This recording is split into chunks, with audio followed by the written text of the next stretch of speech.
Assalamu alaikum and welcome to the Harborn Islamic Study Circle, Alhamdulillah HISC, session 109 of the Seerah, where we're continuing with the Battle of Uhud. I think it's our 7th session on the Battle of Uhud.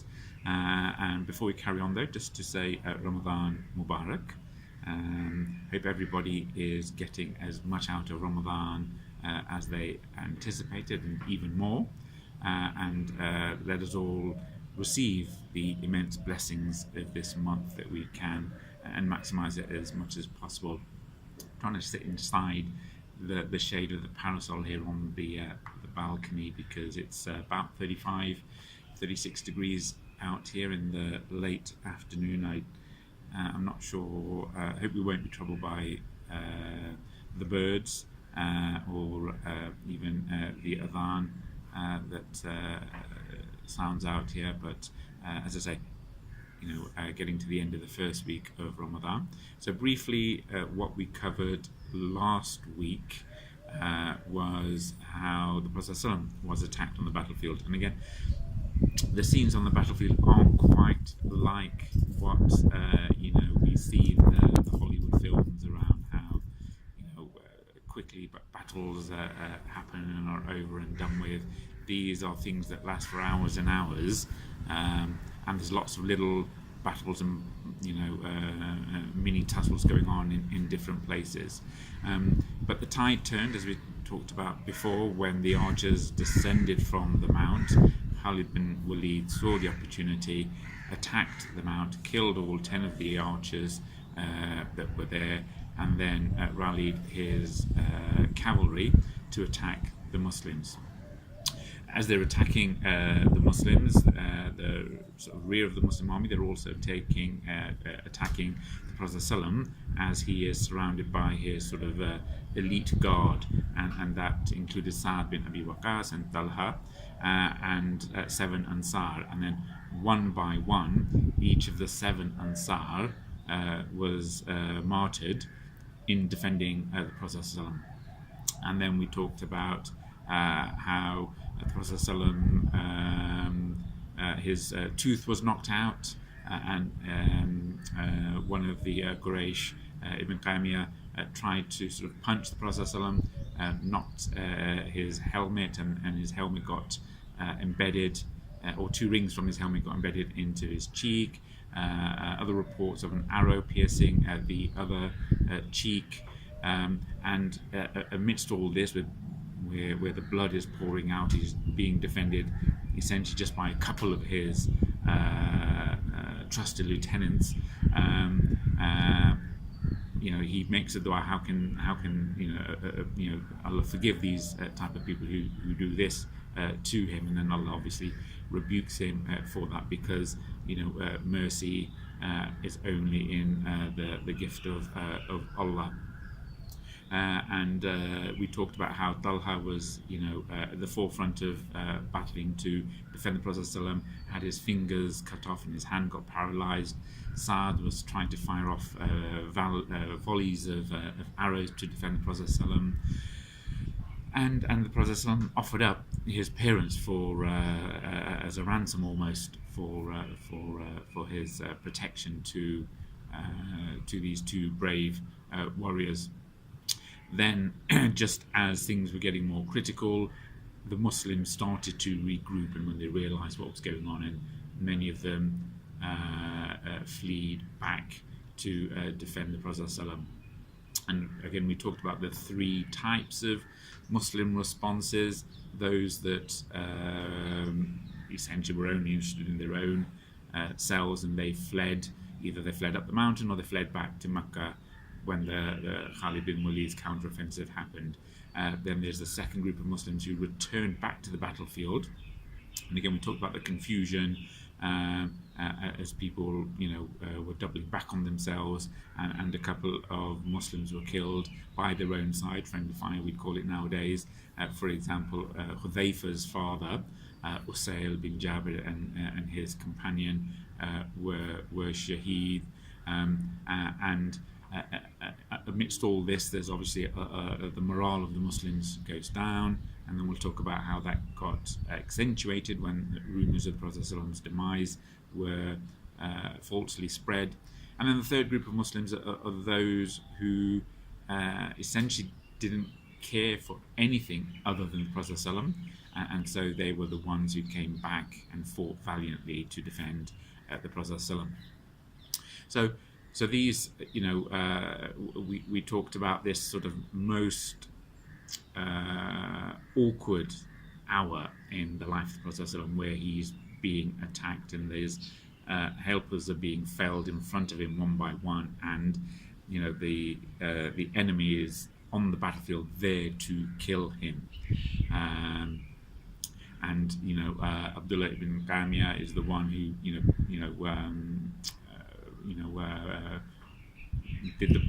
dealt the blow on the Prophet's helmet and cheek. Utbah ibn Abi Waqas is the one who pelted him with the stones and broke his tooth. As I said, the Prophet trying to defend them off, and he talked about Talha bin Ubaidullah, saying if anyone wants to see a walking martyr, a walking shaheed, then look no further than Talha. And other Sahabis say, look, when the day of Uhud is mentioned, Abu Bakr used to say that was Talha's day, that was his battle, that's where he really showed and proved himself. Possibly at this point in time, although there's no real chronology around this in the books of Seerah, it's recorded in Bukhari and Muslim that Saad said, I saw the Messenger of Allah on the day of Uhud with two men dressed in white, defending him fiercely, pure white. And I've never seen similar to them before Uhud or after Uhud. And in another version it says, he means to say that they were Jibreel and Mikhail. So it's possible at this point in time, when the Prophet ﷺ is only just got Talha and Saad there, that Allah subhanahu wa ta'ala sends Jibreel and Mikhail or two other angels to be there on the battlefield and to defend the Prophet ﷺ until help comes. And so they're fighting off the advances of the Quraysh in that case. So then the Muslims start to realize what's going on in terms of the counter offensive, and we talked how they swiftly turn back, because their first thought is the Prophet ﷺ. So whatever position they are on the battlefield, then they're heading straight back to see where the Prophet ﷺ is and to try and defend the Prophet ﷺ, because they know if they're in danger, the Prophet ﷺ is bound to be in danger as well. So we talked about the Prophet ﷺ's cave mate Abu Bakr as-Siddiq, saying that he was on the day of Uhud, at the time when the Prophet ﷺ was left behind. I was the first to go back to see him. Before I saw him, a man fighting a shield from his enemies, and I said to himself, let that be Talha, and it was Talha. Let my father and my mother be sacrificed for you, and Allah let him be Talha. And then and on the way back, he was overtaken by Abu Ubaidah bin al-Jarrah, who moved as swift as a bird or a gazelle, and they both tended to the Prophet ﷺ's wounds, and taking the arrow and the armor chunks out of the Prophet ﷺ's cheek. So that was Abu Ubaidah, who lost a couple of his teeth doing that. But then obviously, so you've got Abu Bakr coming back, Abu Ubaidah coming back, and then you've got all the other warriors and knights coming back: Abu Dujana, Musab bin Umair, Ali bin Abi Talib, Sahl bin Haneef, Malik bin Sinan, who's the father of Abu Sa'id al-Khudri. We've got Nusaibah or Amarah, Qatada bin An-Numan, Umar bin al-Khattab, Hatib bin Abi Balta, and Abu Talha. So all of these, as soon as they sort of gather their senses, know the counteroffensive, they rush back to try to where the Prophet was last seen and try to defend the Prophet. But obviously, as that is happening, obviously the Quraysh are going to focus on getting towards the Prophet ﷺ as well. So they're increasing their attack, and they're gathering their troops. So Ibn Qamia and his cavalry, they're calling out for more help, because they can see where the Prophet ﷺ is, and they want to focus their attack and their attention on the Prophet ﷺ. So the number of polytheists from the Quraysh, they're also increasing. And as in that confusion, the Prophet ﷺ moving around, it said that he fell into one of the holes that had been sort of dug as a trap by Abu Amir al-Fasiq. And the Prophet ﷺ, as he fell in, he scratched his knee, and then at least he leaned over and grabbed the Prophet ﷺ by his hand and pulled him up, and then Talha took him in his lap so that he could sort of stand upright and steady himself. And then one of the narrations is that Nafi bin Jubair said that I heard one of the Ansar say, I've witnessed the Battle of Uhud, and I watched how arrows had been hurled from all directions to the Prophet ﷺ. However, none of them were able to hit the Prophet ﷺ, because these Sahabi, they would try to shield it off, and then if they didn't have a shield, they would actually jump and thrust themselves in front of the arrows. So they would raise their chest, or they would move, and they would take the arrows, so that none of the arrows would hit the Prophet ﷺ. But obviously, the Quraysh know where the Prophet ﷺ is. They know where to attack, so they are, focusing their attack on that. And the Prophet ﷺ with his men trying to sort of repel them. So some of the other stories of fighting in this phase is Malik bin Sinan, the father of, as we said, Abu Sa'id al-Khudri. He was sucking out the blood from the Prophet ﷺ's cheek as they were cleaning it, and this is probably after they took the rings and the arrows out. And the Prophet ﷺ said to Malik to spit it out, but Malik said, by Allah, I will never spit it out. And then, as they're being attacked, he sets out to fight, and the Prophet ﷺ said, he who wants to see a man of the people of Jannah, let him look at this one, at Malik bin Sinan. And sort of no sooner had Malik gone into the thick of the battle, as trying to defend the Prophet ﷺ, he was obviously made shaheed in that battle. Another story of Abdullah bin Shihab Zuhra. He's one of the Quraysh. He said, guide me to Muhammad. By Allah, if I don't kill him, I don't want to live.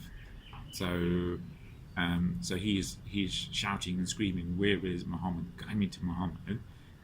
But yet, at that point in time, he is literally right next to the Prophet ﷺ. But he couldn't see him. There was some sort of invisibility around the Prophet ﷺ, or something that had clouded Abdullah's eyes, that he couldn't actually physically see the Prophet ﷺ, despite making that oath and vowing to kill him. And so later on, Safwan, another mushrik, started accusing him and said, look, how come you didn't put your words into action? You were standing right next to him and you didn't do anything. But Abdullah said, look, he swore, I honestly did not see the Prophet or see him, and obviously, he couldn't, but this was just, again, another one of those miracles. And there's other people who made pledges to kill the Prophet ﷺ, and we talked about how Abu Talha would shield the Prophet ﷺ with his body. He'd prop up his chest and say to the Prophet ﷺ, hide behind me so that I will take the arrows, and so that you aren't injured. So the Prophet ﷺ would be behind Abu Talha, and he would raise his chest whenever an attack would happen. And also Abu Talha, he was known to be a skillful archer, and it's said that during this the second phase of assault, he got his bow and arrow, and he was shooting it so much that he broke 2 or 3 bows that day. He's shooting them with such ferocity and such power that the tension goes, and then they break. So it said that Talha, he broke 3 bows on that day, and then whenever another Sahabi would come back with a quiver full of arrows, the Prophet would say, "Spread your arrows and give them to Abu Talha." So they'd take the arrows out, and then they'd pass him the arrows, and he'd be shooting people with those arrows. And it's also said the Prophet himself also took a bow and some of the arrows, and he would be trying to fend people off by shooting bows and arrows, being encircled by his Sahabi. Abu Talha would say, "May my father and my mother be sacrificed for your safety. Don't get too close, in case these things hit you. I'd rather die than to see you get hurt."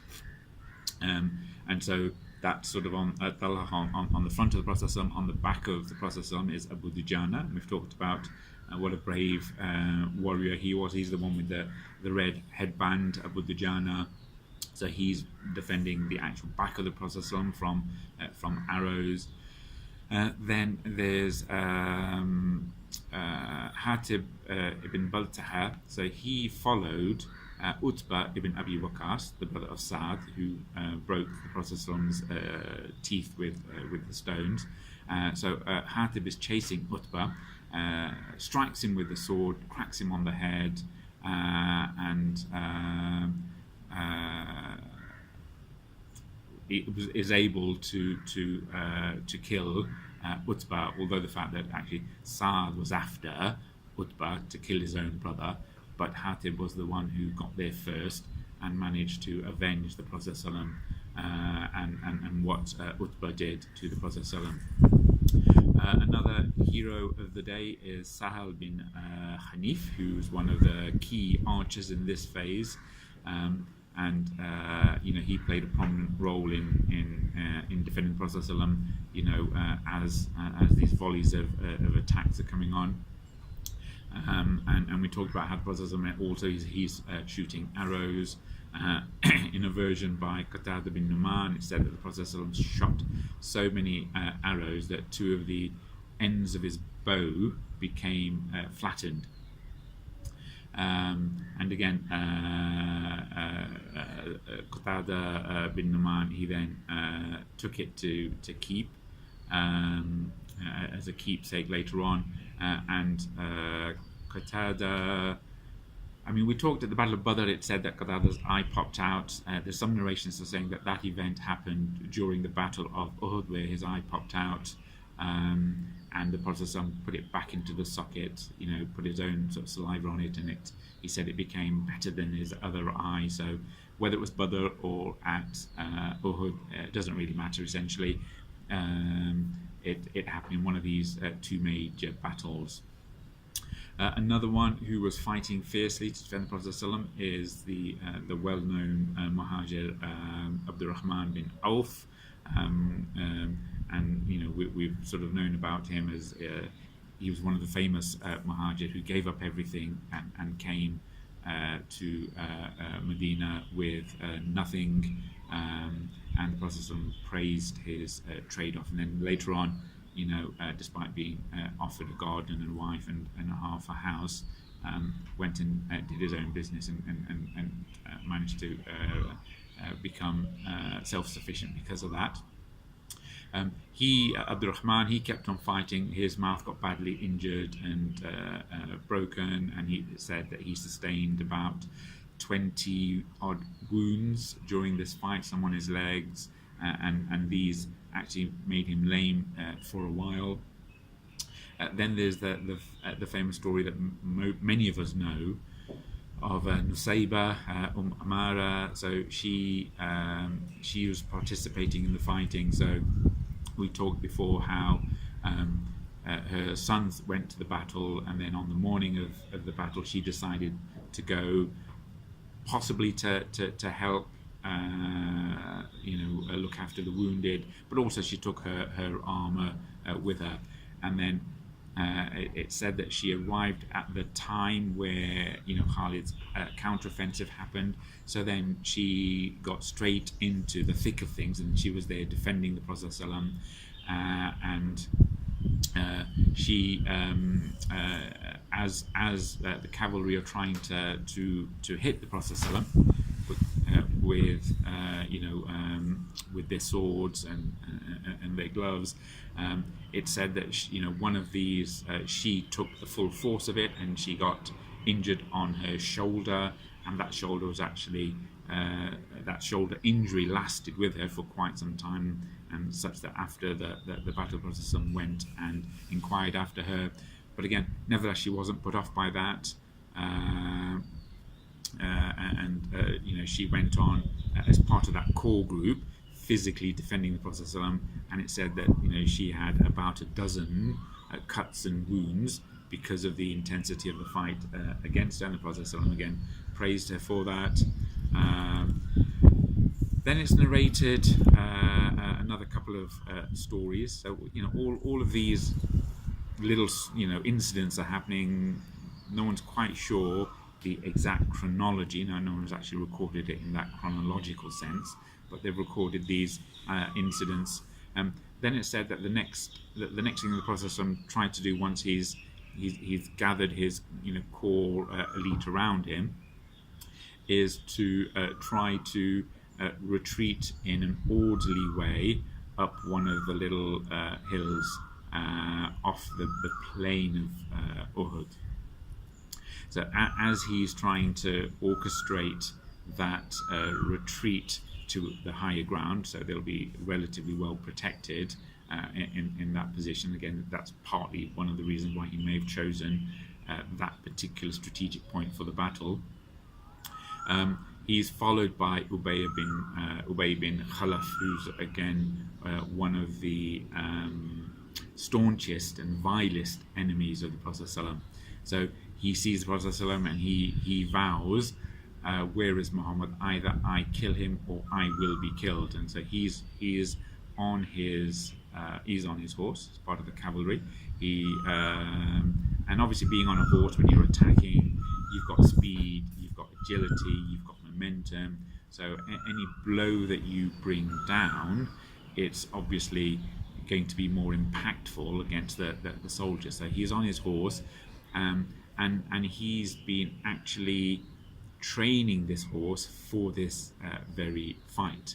And this goes back to when the Prophet ﷺ a few years ago was in Mecca, and Ubai bin Khalaf says, I'm going to kill you one day. I've got a special horse and I'm feeding it the best barley and grain so that it grows fat and healthy, so I can kill you while I ride it. So he, Ubai bin Khalaf, he's set off from Makkah with this express purpose of using this trained and fed horse, bred almost for this sole reason, to kill the Prophet ﷺ. And as I say, going back to when the Prophet ﷺ is in Makkah, Ubai bin Khalaf, he's taunting the Prophet, I'm going to kill you, got this horse.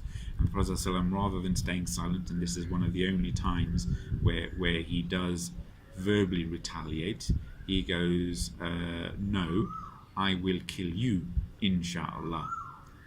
As I say, this may be the only time that we know of that the Prophet said this.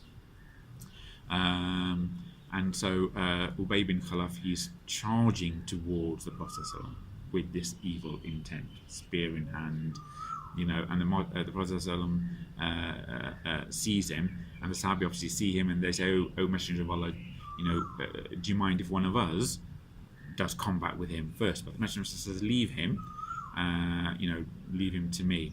So as Ubay's galloping forward on his horse towards the Prophet takes a spear from Harith bin As-Simma, who we've talked about just now, takes the spear from Harith, shakes it violently in such a way, sort of it said, well, it's like it scatters all the animals, all the flies off off the backs of animals. So he's shaking this spear from Al-Harith, and then he faces up Ubai bin Khalaf. So you've got the scene where Ubay, as a knight charging towards the Prophet ﷺ. The Prophet ﷺ tells his Sahabi to move away, grabs the spear and waits for Ubay, dodges Ubay's initial downward sort of attempt to grab the Prophet ﷺ. The Prophet ﷺ takes the spear and then gets it into the armor between the clavicle and the neck. So the Prophet ﷺ, he knows where to put the spear. He gets the spear whilst dodging the sword of Ubay, takes the spear and gets him in the neck. And then Ubay, he gets clipped in the neck, and then he sort of, his momentum's off. He rolls off his horse and he rolls over and over and over. And then he runs back to the Quraysh, screaming and crying, right? And he says, "Look, Muhammad has killed me. Muhammad has killed me. By Allah, Muhammad has killed me." And so all the Quraysh, they're saying, "Oh my gosh," they're panicking. And then they have a look, and he's literally just got a graze on his neck. The Prophet has drawn blood, but they say, "Look, pull yourself together. By Allah, you are afraid to death. By Allah, you are possessed by the devil."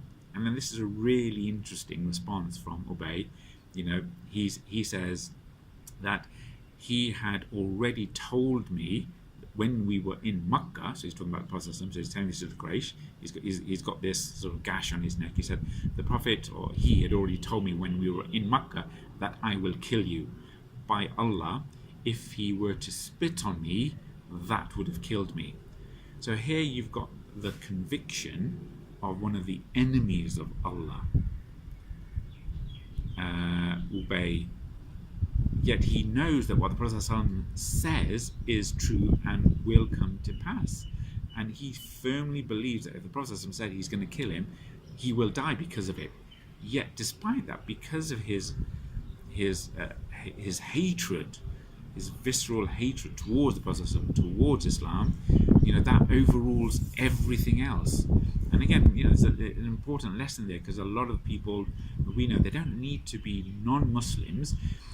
When their anger and their hatred overtakes them, they're not open to reason. If Ubay was just to listen to what he's saying, he could see that there's no sense. And he he says, once he's got this gash in his neck, by the one whose hand is in my soul, if the pain I'm suffering now were to be distributed amongst the people of Majaz, it would cause them all to die. He did technically die from this wound. He died in a place called Sarif, which is just in one of the valleys outside Mecca. And I think the historians say, to the best of their knowledge, or in terms of authenticated reports, this is the only authenticated report where the Prophet ﷺ actually killed someone on the battlefield with his own hands. And so there is a special a special punishment for evil people such as this, whom are killed by the hands of the Prophet, by the hands of any prophet, let alone our prophet. So there we've got Ubay. Many years later, it's said that Ibn Umar, the son of Umar ibn al-Khattab, he was outside in the valleys of Mecca, and he saw a fire, and this was a very unusual fire, and it freaked him out a little bit, and so he went to investigate, and then it said that he found Ubai bin Khalaf coming out of that fire and crying out, "Thirst, thirst." Not even "I'm thirsty," but just "thirst, thirst." And then immediately an angel behind him would say, "Do not give him anything, for this is the one whom the Prophet ﷺ killed." Okay, and again, this is one of the karma that Allah allows some of His special servants to see things, beyond the ghaib, of the unseen. So that's Ubai bin Khalaf.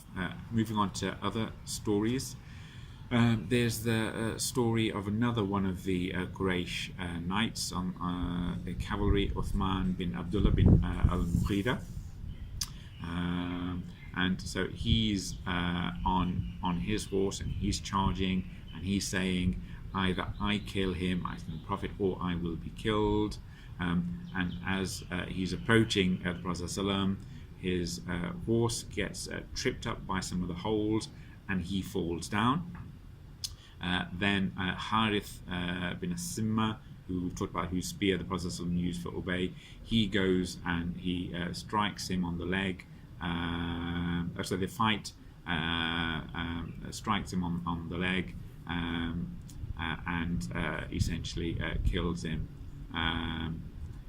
Then another cavalry, Abdullah bin Jabir, attacked and struck Al-Harith and on his shoulder. So Al-Harith, who'd killed Uthman, gets struck by Abdullah, and then he's not able to defend himself against Abdullah again, because these guys are on their horses, so they're in a very advantageous, certainly on the battlefield, position.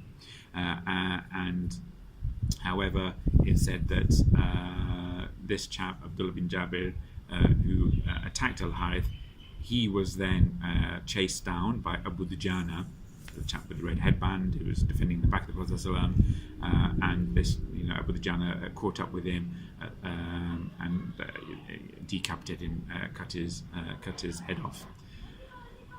Then there's the really controversial part of the battle, which worked both to and against the favour of the Muslims.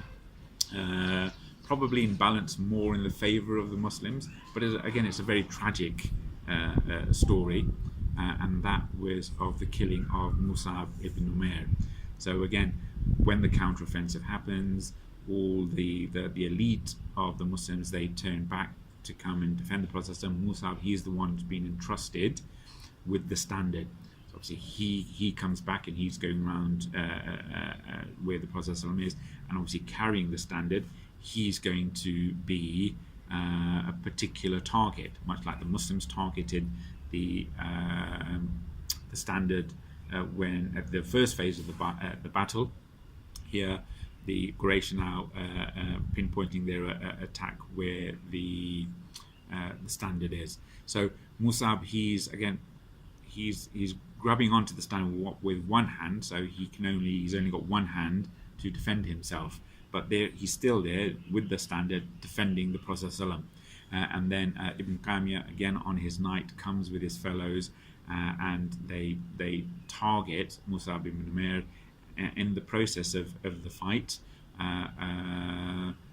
Musab's hand gets his right hand gets cut. So then he grabs the standard with his left hand, and then his left hand gets cut.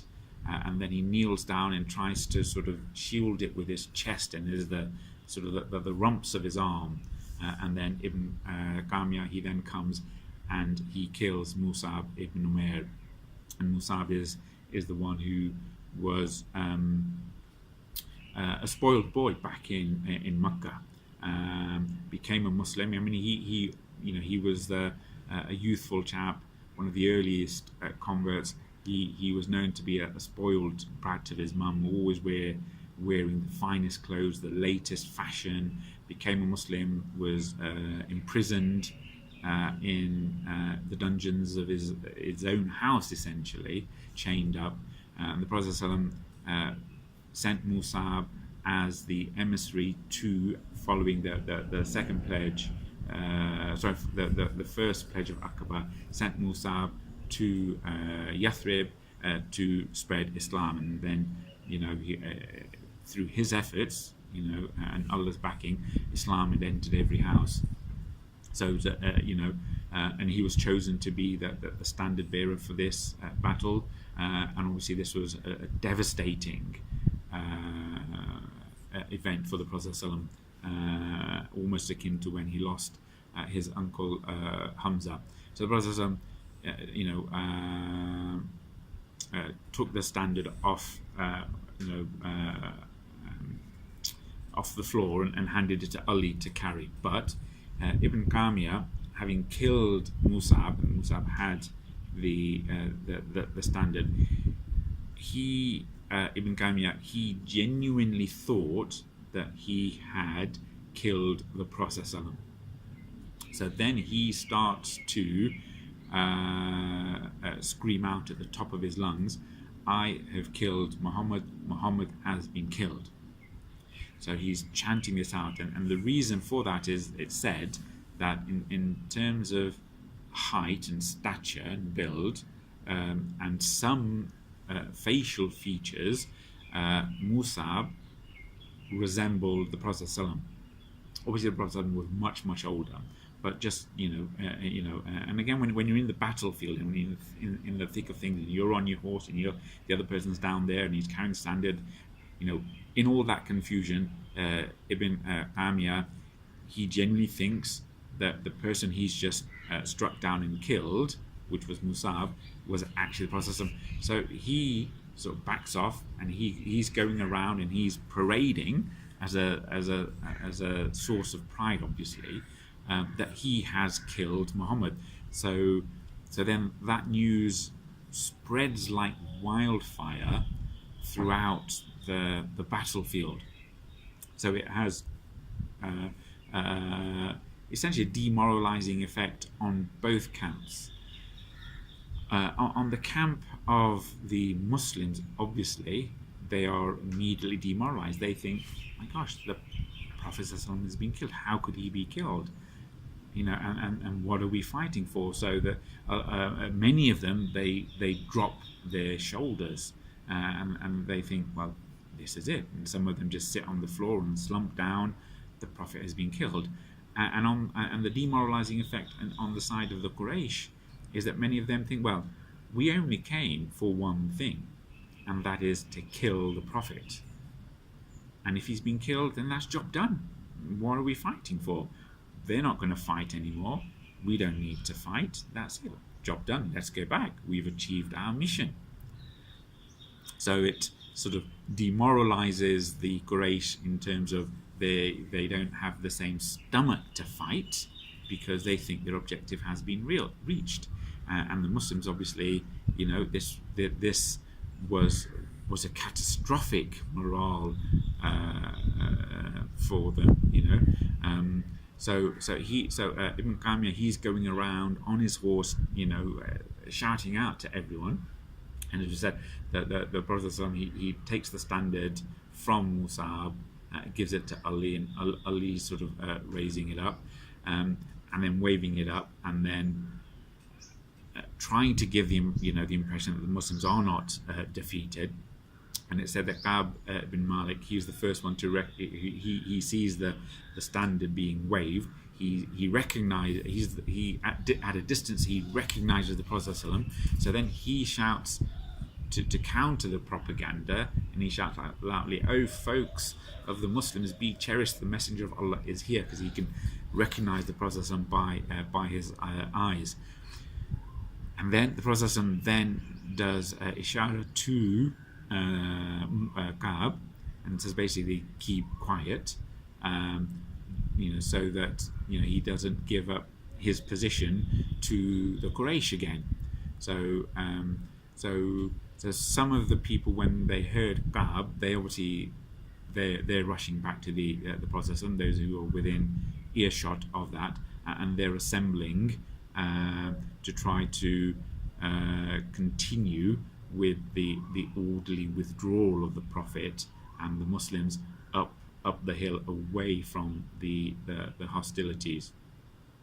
So as we mentioned at the beginning of this session, and again briefly in the last session, so you've got three groups of Muslims. The first group, when the going got tough, they just got going, essentially, as the saying goes. They fled up the hills, out of sight, back to Medina. And some of them that got back to Medina, they were then given, dust was thrown in their face, and they were given spinning wheels that the ladies have to make their garments and fabrics, and said, look, take these, because you're not man enough to fight, to hold your sword. But anyway, that's the first group. The second group of those that went back to battle, and we talked about that. So people like Hudayfa, his father Usail were killed in that. But then there's, and then the third lot is those that defended the Prophet quite staunchly. But just finishing off some more stories about this phase, where Ibn Qamia says that the Prophet has been killed, Muhammad has been killed, the Muslims' morale breaks down. So some of them, they just stopped fighting. Some of them, they just dropped their shoulders, they slackened, they cast down their weapons, they just fell to the floor. And others actually thought, well, if the Prophet has been killed, what are we going to do? Why don't we get in touch with Abdullah ibn Ubay, the head of the hypocrites, and seek his assistance to try to get a pledge of security from Abdullah ibn Ubay to Abu Sufyan. I mean, it's just mind-blowing how some Muslims would actually think like that. Go to the people who betrayed the Muslims, Abdullah ibn Ubay. I mean, this was a calculated betrayal, just before the battle. Go to the people who betrayed the Muslims to try to sort out the problems of the Muslims and getting them to negotiate on behalf of the Muslims.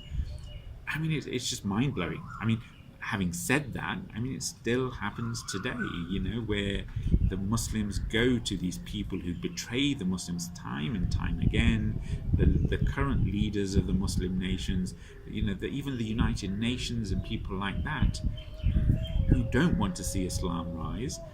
These are the people who are courted by our so-called leaders, right? And these are the very self-same people, the leaders of the Muslims, the rulers, the elite, the United Nations and these other, cooperation groups. They are the ones who are perpetuating the misery of the Muslims. How were they ever going to solve the problems of the Muslims? Anyway, related to this phase, you've got Anas bin An-Nadr, who passed by some of these. He's walking back. He's walking around. He's seeing these people who've got fear and panic, and they're saying, why are you motionless? Why are you just stood there like nothing? What are you waiting for? And they say, look, haven't you heard? The Messenger of Allah has been killed. So Anas bin An-Nadr says, look, what do you live for after Muhammad? Come and die for what the Messenger of Allah has died for. Then he said, oh Allah, I apologize for what these people, like Muslims, have done, and I swear disavowal of what the idolaters have perpetrated. And then as he moved on, he came across Saad bin Muadh, who asked him, where are you going, Abu Umar? And Anas bin replied, how, because, Saad can see the intent in Anas's face and eyes, that he's not going to give up. He's going to go back into the fray of battle, and he's going to seek, martyrdom or revenge, something. So you can see this in his face. So, Saad says, where are you going, Abu Umar?